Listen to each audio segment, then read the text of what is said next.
Well, we're back. It's been too long since our last video because Liam has been enjoying himself in the US of A, setting up invasion plans, I think he was. And I was just too lazy to do anything by myself. So yeah, Mattie'N'Liamo are back, and today we're going to talk about ridiculous semantics and stupid people in America.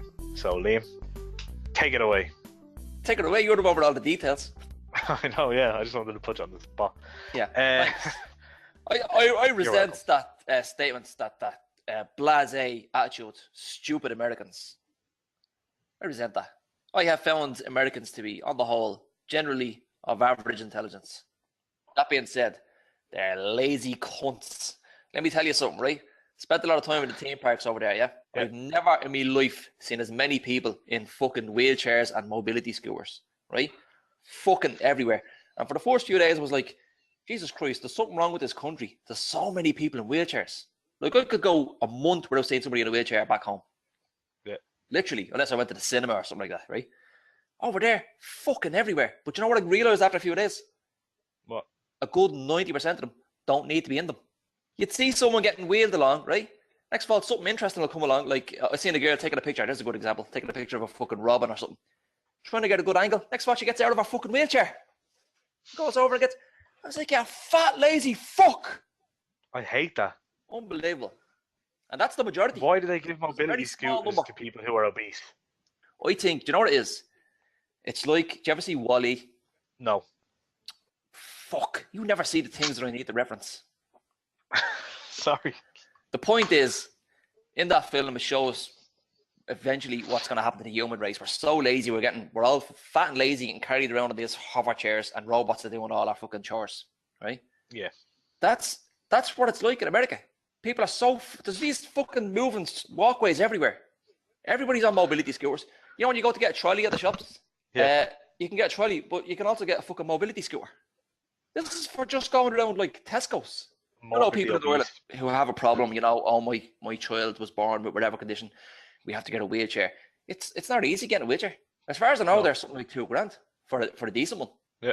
And that's not even a fucking motorized one. I think in America they must fucking hand them things out. Because every fucker has one. We went to a stage show and the first few rows were cordoned off for people in wheelchairs and mobility scooters. Right? But I've seen them parking up and walking. I'm like, if you can walk, then get up here into these fucking seats.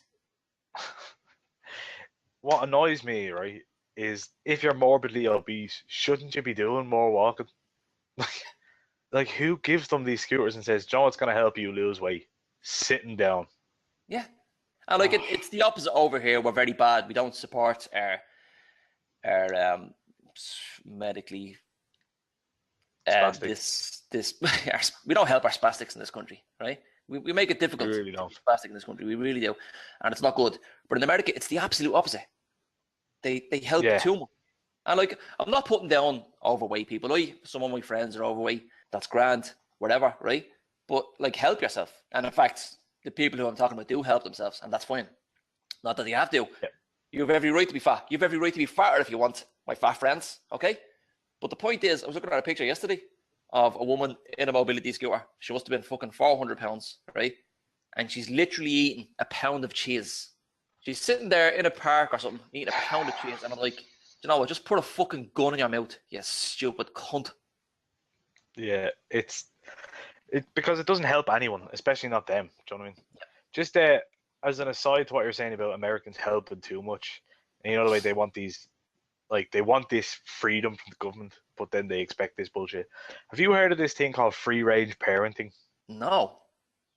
Free range parenting is when you're not, when you don't get too involved in the lives of your children, and you allow them to have independence. Okay. You know, so they're allowed to go out and play outside, and they don't have to have bedtimes, blah blah blah. And it's like, no, the reason that these things are there is for like the safety of the child.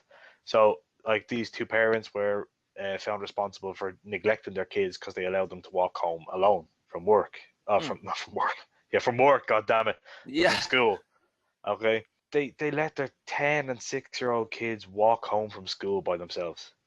See, I was allowed to walk home from my primary school when I was younger, but only when I was in like 6th class. I was nearly 12. know what I mean? Yeah. So I knew who the dodgy cunts were. Yeah, but you had a bit of also street smarts about you. Yeah, but I also walked home with friends. Do you know what I mean? There was a group Yeah. of like 5 or 6 of us that would walk home. Like 10 and 6, and they didn't walk home together. Like they walked home separately. So this 6-year-old was walking home by him or herself. Like a 6-year-old walk, some pedo just come along and grab her and just take her, and then they'd be going, "Oh Jesus, someone stole my kid." They're like, "Yeah, well, you should have fucking looked after her then, stupid cunt."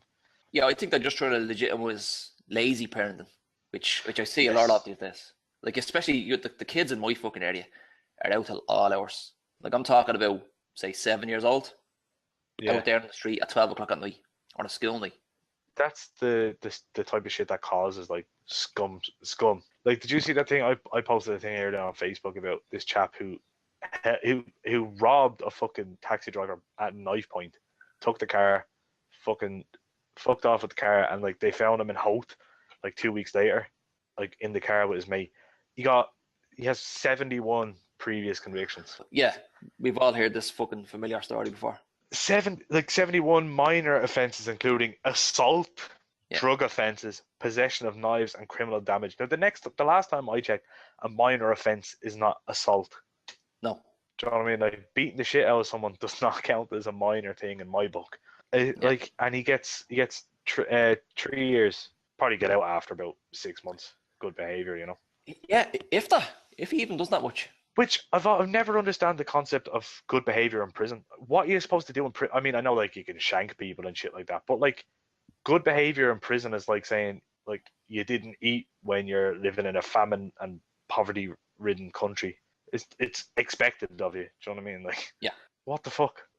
But if that was here, like he'd be locked up for a long time. 71 previous convictions. Do you know what I mean? Yeah. Not even 71 like arrests.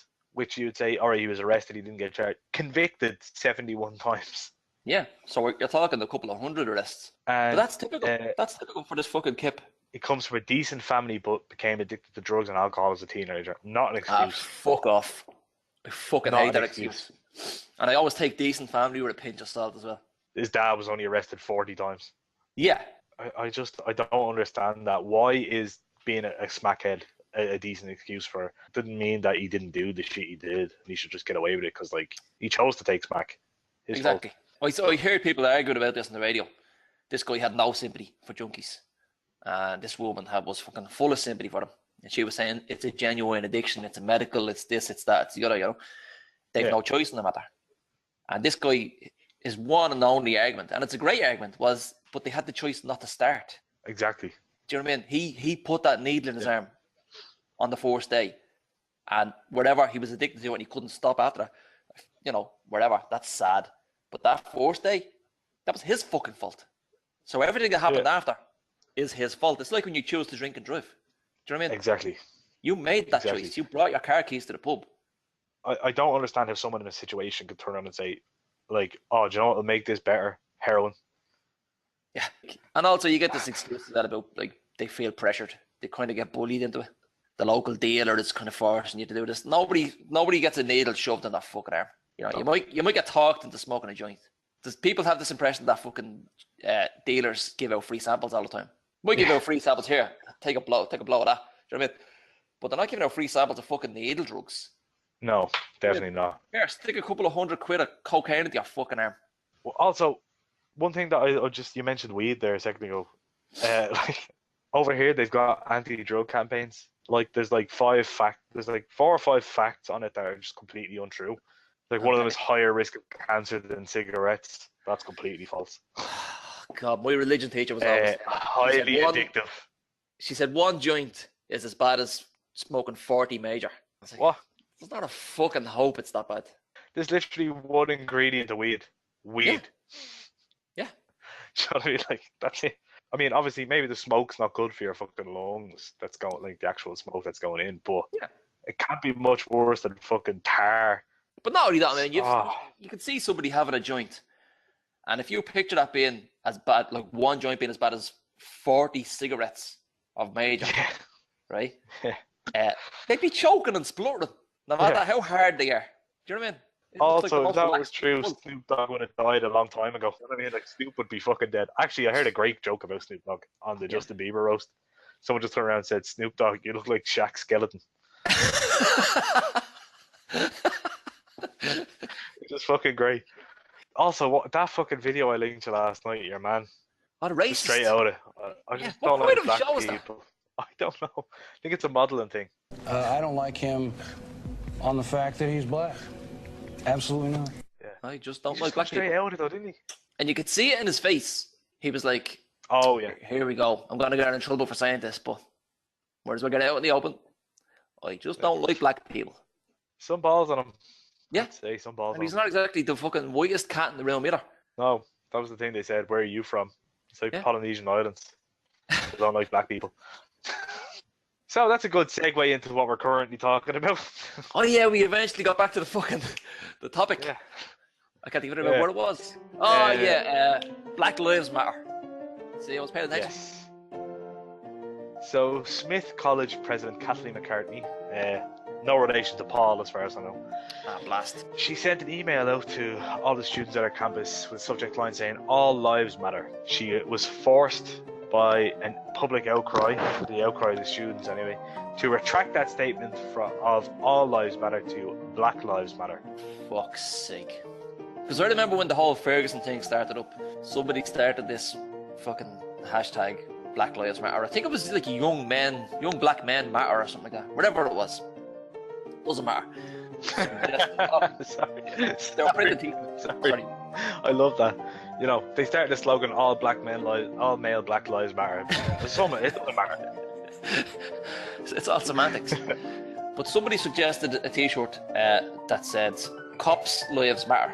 Some other cops were killed further up. I don't know if it was the same state or whatever, but it was a clear case of a black fella shooting these cops purely out of revenge. There was no real outcry about those cops getting shot. Like, I get it. I get that the cops involved in these stories that we're hearing coming out of America are scumbags. The system is very sick. Somebody needs to fucking get in there and say, tell you what, no more shooting black people. Okay? Stun gun, pepper spray, whatever. Stop shooting black guys because it looks terrible.